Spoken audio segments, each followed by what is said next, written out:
para a palavra. Amém. Eu convido você a abrir a sua Bíblia hoje em Mateus capítulo 6. Mateus capítulo 6, a partir do versículo 5, onde nós vamos fazer a nossa meditação hoje. Evangelho de Mateus capítulo 6, versículo 5. E a palavra do Senhor vai nos dizer o seguinte: E quando orarem, não sejam como os hipócritas, que gostam de orar em pé nas sinagogas e nos cantos das praças, para serem vistos pelos outros. Em verdade lhes digo que eles já receberam a sua recompensa. Mas, ao orar, entre no seu quarto e feche a porta. Ore ao seu Pai que está em secreto, e o seu Pai, que vê em secreto, lhe dará a recompensa. E orando, não usem vãs repetições como os gentios, porque eles pensam que por muito falarem serão ouvidos. Não sejam, portanto, como eles, porque o Pai de vocês sabe o que vocês precisam, antes mesmo de lhe pedirem. Portanto, orem assim: Pai nosso, que está nos céus. Essa passagem, ela se situa numa das pregações mais importantes de Jesus, que é o Sermão da Montanha. John Stott, famoso pregador inglês, falando do Sermão da Montanha, ele descreveu como a contracultura cristã. É nesse sermão que Jesus vai apresentar a ética cristã, o modo de vida cristão, os valores cristãos. E isto vai se diferir do mundo. Isto vai se diferir da cultura na qual Jesus se situava. Nós precisamos entender que Jesus está aqui estabelecendo a sua cultura, estabelecendo os valores do reino contra uma lógica, contra um pensamento que é tanto de Israel antigo, tanto da religiosidade judaica tradicional, quanto ao mesmo tempo do mundo, tanto ao mesmo tempo dos pagãos, daqueles que não conhecem a Deus. E isso fica muito claro quando Jesus quer ensinar sobre oração, porque veja, ele vai dizer por 2 vezes: não sejam como os hipócritas que oram nas sinagogas, e não sejam como os gentios, ou seja, aqueles que estão fora da comunidade de Israel.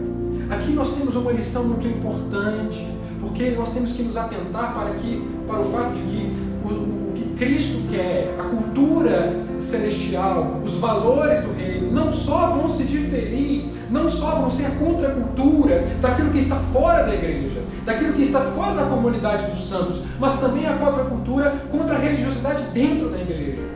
Há uma cultura que nós temos que desafiar, que é tanto do mundo quanto dentro do meio eclesiástico. E Jesus, ao ensinar sobre oração, ele deixa isso muito claro. Primeiramente, ele vai rejeitar algo que os hipócritas, os religiosos do seu tempo, os fariseus, que eram a facção, o partido, o grupo religioso extremamente fiel às Escrituras, fiel entre os grandes aspas, mas aqueles que procuravam cumprir a lei de forma metódica, aqueles que buscavam cumprir a lei nos seus mais mínimos detalhes, aqueles que eram extremamente religiosos. Estes hipócritas, Jesus vai dizer, eles se colocavam de pé nas sinagogas e oravam em voz alta, para que as pessoas pudessem admirá-los, para que as pessoas pudessem ouvi-los, para que as pessoas pudessem se deslumbrar com as palavras que eles usavam, para poderem se maravilhar com a espiritualidade fajuta daqueles homens. Jesus aqui nos ensina sobre a verdadeira oração, dizendo que nós não devemos orar pensando nos outros, no sentido de que não devemos tentar buscar a fascinação dos outros. Quando estes hipócritas aqui oravam, os olhos do coração deles não estavam em Deus. Na verdade, os olhos deles estavam nos homens, porque eles oravam querendo aplausos e elogios dos homens. Quando estes homens se colocavam nas reuniões, nas celebrações, e gritavam em voz alta, e oravam talvez com grande voz, e interpretavam o papel de religiosos, de crentes, de espirituais, eles na verdade não estavam buscando a Deus. Os olhos deles não estavam no Senhor, mas estavam em si mesmos. estavam usando a oração apenas para satisfazer o seu próprio intento, satisfazer a sua própria vontade, para poder ser colocado no pedestal. Não, Senhor. Aqui o Senhor nos ensina que orar da forma como Jesus nos ensina, é orar antes de tudo, tendo os olhos em Deus. É orar antes de tudo, para que apenas o Senhor seja o objeto da nossa oração. É orar fazendo dele o alvo, o fim, o propósito. Nossa oração tem que se voltar a Deus, para que possamos só ver Ele e não ver a nós mesmos. Para que possamos só ver a sua glória e não a nossa própria glória. E Jesus vai dizer o seguinte: eles gostam de orar em pé nas sinagogas e nos cantos das praças, para serem vistos. Mas ao orar, versículo 6, entre no seu quarto, feche a porta e ore ao seu Pai. Jesus está dizendo, se eles oram nas praças, se eles oram nas sinagogas, vocês entrem nos seus quartos. Aqui Jesus está falando algo muito importante sobre espiritualidade. Aqui Jesus está dizendo, sabe, essa oração, esse ato de se buscar a Deus não precisa ser feito em grandes templos, não precisa ser feito em grandes ajuntamentos, pelo contrário, essa experiência, essa espiritualidade pode ser trazida para dentro da sua casa, pode ser trazida para um lugar de intimidade, pode ser trazida para o seu cotidiano. Vocês podem buscar a Deus, até mesmo dentro dos seus quartos. Jesus nos ensina a buscar a Deus, a fazer da oração, a fazer da espiritualidade algo que entre na nossa dimensão de vida, entre na nossa casa, a casa que é o lugar dos nossos afetos, a casa que é o lugar onde todos nós nos conhecemos, a casa que é o lugar onde nós nos criamos, é o lugar onde nós temos liberdade. Entre no seu quarto, feche a porta. A oração, a vida com Deus se dá nos lugares mais íntimos, se dá nos lugares mais cotidianos. Deus quer entrar no seu cotidiano, Deus quer fazer parte da sua caminhada, e quando você caminha, você o busca. Por isso ele vai diferir completamente da oração dos religiosos, e ele vai dizer, feche a porta. Quando nós fechamos a porta com uma pessoa lá dentro, o que nós queremos? Nós queremos privacidade. Nós não queremos que absolutamente nada interfira na nossa comunicação com a pessoa. Nós não queremos que nada consiga ouvir, nada consiga atrapalhar, e ao mesmo tempo que nada nos distraia. Fechar a porta é um ato pelo qual nós simplesmente nos voltamos totalmente para alguém para conversar com a pessoa. É um ato pelo qual nós simplesmente cerramos as interferências externas, para podermos ter total liberdade. Jesus está dizendo, quando vocês orarem, fechem a porta. Fechem a porta para que os conflitos, para que os convites do mundo não venham distrair vocês. Fechem a porta para que vocês não sejam tentados a usar a oração em proveito de vocês mesmos. Fechem a porta para que ninguém possa contemplar, penetrar nesse lugar que seja só de Deus e você. Feche a porta para que seja só você e Deus. E ele vai dizer, ore ao seu Pai que está em secreto. E o seu Pai que vê em secreto lhe dará a recompensa. Jesus está nos dizendo que o padrão de oração é aquele padrão que só entra na intimidade, é aquele padrão que entra no nosso cotidiano, que não está restringido a lugares públicos, não está preso a templos, não está preso a formalidades, mas ao mesmo tempo ele está dizendo, ora, Deus te vê no secreto. Eu não sei como você tem passado desse quarentena. Talvez você tenha se sentido tão sozinho, sem seus amigos tão longe, sem a escola, sem ir no ministério. Talvez seja o seu sentimento a total solidão, total desamparo. Mas Jesus está nos ensinando algo. O Pai te vê em secreto. O Pai te vê quando você não é contemplado por ninguém, quando você se sente completamente na escuridão. Ele vê e Ele ouve a sua oração. O padrão de oração que Jesus quer nos ensinar é um padrão de oração que pode se dar no secreto. É um padrão de oração que tem a convicção e a certeza de que ainda nós nos sintamos tão abandonados pelos homens, que ainda que nós nos sintamos distantes no deserto, lá Deus nos ouve. Ainda assim, Deus se inclina os seus ouvidos ao nosso coração, ao nosso clamor. Ele nos ensina que o Pai vem em secreto e Ele recompensa em secreto. Não tenha medo das suas orações que você faz em secreto. Que você jamais ache que é vão você ir ao secreto e chorar e clamar a Deus. Que você não pense que é algo inútil, sem proveito, que é algo que você não consegue ver resultado. Jesus está dizendo: o seu Pai que vem em secreto recompensa a sua oração. Hebreus capítulo 11, ele vai dizer que Deus se torna galardoador de todos os que o buscam. Então vá ao secreto, vá pela glória dele, vá pela intimidade dele, porque ali há recompensa, porque ali há galardão, porque ali há um tesouro que ele quer dividir com você. Ele diz, versículo 7, e orando, não usem das vãs repetições como usam os gentios, porque eles pensam que por muito falar serão ouvidos. Até aqui Jesus se contrapôs ao padrão de oração, ao padrão de espiritualidade da religiosidade judaica, do farisaísmo, da hipocrisia, uma espiritualidade que é falsa, que é postiça, que só lida para aparências. Agora Jesus volta a sua atenção para a espiritualidade que está fora de Israel. Ele volta a sua atenção para a oração que se dá por aqueles que não conhecem Deus, por aqueles que não cresceram ouvindo a lei judaica, aqueles que não cresceram ouvindo sobre o Deus que abriu o mar vermelho, o Deus que fez Davi prevalecer sobre Golias. Ele fala: os gentios, eles oram com insistência, eles oram com repetição vã, pensando que por muito orarem serão ouvidos. Aqui Jesus está nos ensinando que a nossa oração não pode se basear em não conhecimento de Deus.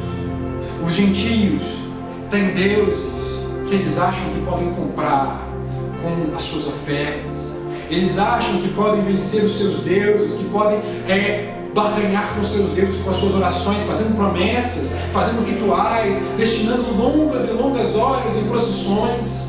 Eles acham, os gentios, que podem comprar a Deus com a sua espiritualidade. Eles acham que podem simplesmente falar: eu vou orar e você vai fazer o que eu quero, Ele vai me ouvir. Ou então acham que esse Deus, os seus deuses, não podem ouvi-los. Não é um Deus onisciente, não é um Deus onipresente, pelo contrário, você precisa gritar, você precisa lembrá-lo constantemente do que Ele tem que fazer por você. Jesus nos ensina que o Deus da Bíblia não é assim. Jesus nos ensina que quando nós oramos, quando nós vamos a Deus, Ele antes já sabe o nosso caminho. Ele antes já conhece o que é preciso. Portanto, meus queridos, ao orarmos, que nós tomemos a consciência para quem nós estamos orando. Nós não estamos orando para alguém que pode ser comprado com a nossa espiritualidade. Nós não estamos orando para alguém que pode ser forçado a fazer alguma coisa por causa da nossa insistência. Nós não estamos orando para alguém que está surdo e cego para nós. Pelo contrário, oramos por alguém, como vai dizer o Salmo 139, que sonda e conhece o nosso coração.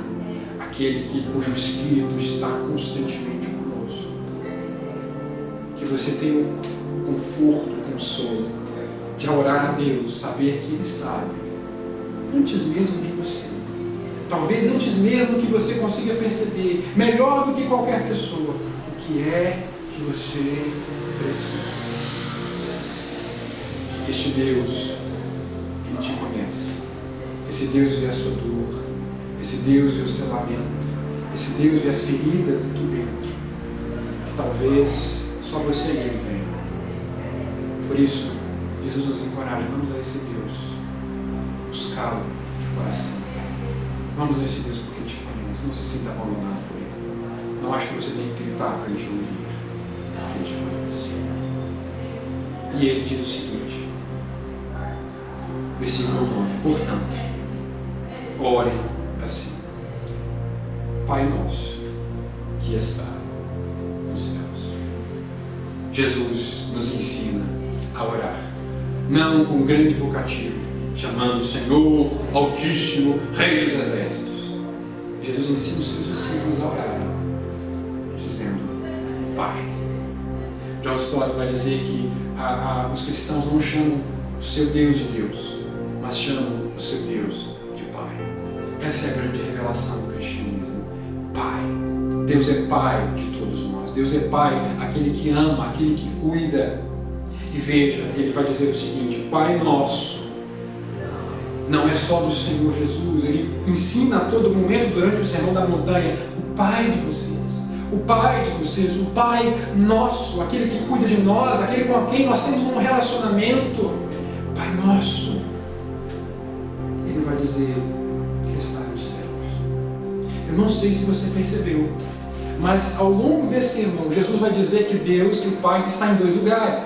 Ele vai dizer: o Pai que está em secreto. E depois vai dizer: o Pai nosso que está nos céus. Nesse mesmo sermão, nessa mesma passagem, Jesus fala que Deus está no céu e que Deus está em secreto. Quando ele fala Pai nosso que está nos céus, nós precisamos lembrar que isso indica cuidado, que isso indica proteção, que isso indica afeto, mas podemos ter a segurança de que esse Deus não só nos conhece, esse Deus não só é sensível a nós, mas Ele está elevado, Ele está acima, Ele é o Pai que está nos céus, a dimensão alta, a dimensão elevada e exaltada. De forma que orar é olhar para os céus, orar é se livrar dessa visão terrena das coisas, que é tão limitada, é trocar a nossa lente e a gente poder contemplar Deus. Orar é olhar para as alturas, orar é olhar com outra visão. Por isso, toda vez que você ora, meu querido, que você venha tirar as sandálias dos seus pés, que você venha desfazer as resistências do seu coração. Quando eu e você oramos, nós temos que olhar para o alto, nós temos que desfazer a nossa visão antiga. Orar é olhar para o céu, onde Deus está, onde tudo é possível, onde Ele guarda tesouros invisíveis para nós. E ao mesmo tempo, esse Pai que está nos céus, exaltado, é o Pai que está em secreto. Os céus podem estar no secreto quando nós buscamos a Deus. Os céus estão perto de nós quando nós oramos. Os céus estão perto de nós quando nós nos rendemos a Ele. Jesus está dizendo: este Deus que está nos céus está também no seu quarto. Este Deus glorioso, exaltado, também está na intimidade, também está no relacionamento. De forma que Jesus destaca a majestade deste Deus e também o seu caráter relacional, o seu caráter pessoal. Por isso, meus irmãos, todas as vezes em que vocês orarem, exprimam isso: Pai nosso que está nos céus. Isso é conteúdo da nossa fé. Vai dizer o credo dos apóstolos: creio em Deus Pai Todo-Poderoso, Criador dos céus e da terra. Que vocês tenham essa convicção: temos um Pai que está nos céus, temos um Pai que zela por nós, temos um Pai que não perde o controle de absolutamente nada, e que ao mesmo tempo é zeloso, que ao mesmo tempo cuida de nós, que ao mesmo tempo nos ouve.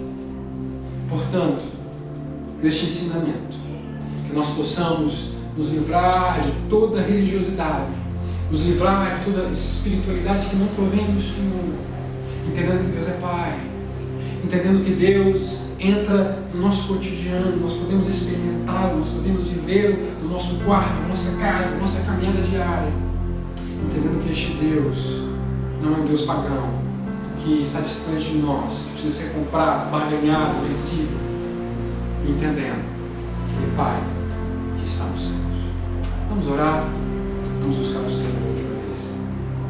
Pai nosso, nós te agradecemos. Te agradecemos pelo Teu Filho Jesus, que nos revelou o Seu caráter paternal. Nós te agradecemos, Senhor, porque o Senhor se inclina para ouvir as nossas orações. Pai, obrigado. Obrigado. Que o Teu Espírito venha ensinar a cada um de nós, aqueles que aqui estão, aqueles que estão em suas casas, a chamá-lo de Abba, a chamá-lo de Pai e a confiar no Senhor.